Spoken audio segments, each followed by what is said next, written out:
WhatsApp వాడకపోతే టీచర్ని ఉద్యోగం నుంచి తీసేస్తారా? ఇది పెద్ద చర్చ. దానికి కారణమైంది ఏంటంటే వాట్సప్ ఉపయోగించడం లేదని టీచర్ని సస్పెండ్ చేశారు. టీచర్ని తొలగిస్తూ ఆదేశాలు ఇచ్చారు ఎన్టీఆర్ జిల్లా డిఈఓ. బిఎస్ఆర్కే కార్పొరేషన్ ఉన్నత పాఠశాల సెకండ్ గ్రేడ్ టీచర్గా పనిచేస్తున్న రమేష్ కంటి చూపు లోపంతో సెల్ ఫోన్ వాడకం, టీవీ చూడడాన్ని తగ్గించుకోవాలని వైద్యులు సూచించారు. అధికారిక వాట్సాప్ గ్రూపుల్లో కూడా టీచర్ రమేష్ స్పందించలేదు. విధుల పట్ల అలక్ష్యంగా ఉన్నారంటూ డిఈఓ ఆగ్రహం వ్యక్తం చేశారు. కంటి చూపు సమస్యతో సెల్ ఫోన్ ఉపయోగించడం లేదని టీచర్ చెప్పారు. కంటి పరీక్షల రికార్డును కూడా డిఈఓకి చూపించారు. అత్యవసర గ్రూప్లో వాట్సాప్ చూడాలని రమేష్ని ఆదేశించారు డిఈఓ.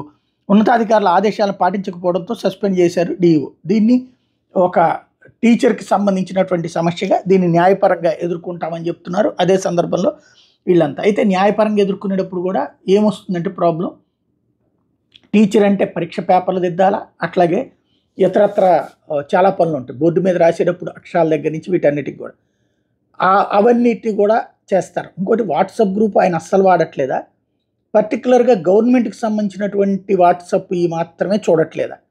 అంటే నేను చూడను అంటే కనుక ఇప్పుడు ప్రతి టీచర్ కూడా ఏదో ఒక కారణం చెప్పచ్చు. మాకు సైకలాజికల్ ప్రెషర్ నేను ఇట్లాంటి ఏం చెప్తారు వీళ్ళు? ఏమన్నా జగన్ కోటేయమనినో లేకపోతే పవన్ కోటేయమనినో చెప్తారా?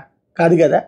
ప్రభుత్వ విధి విధానాలకు సంబంధించినటువంటి అంటే ఏం చెయ్యాలి అట్లాంటి వాటి డిఓ ఇచ్చేటటువంటి సూచనలు ప్రతి ఒక్కొక్కరికి తీసుకొచ్చి ఇచ్చి చేయడం సాధ్యం కాదు. కాబట్టి ఈ రోజుల్లో ఈ టెక్నాలజీ ఉంది కాబట్టి వాడుతుంటే దాన్ని చెడగొట్టాలన్నటువంటి ప్రయత్నం అయితే మరి కోర్టుల దాకా వెళ్తారు ఖచ్చితంగా. ఈ వ్యవహారం ఏం జరుగుతుందో చూడాలి.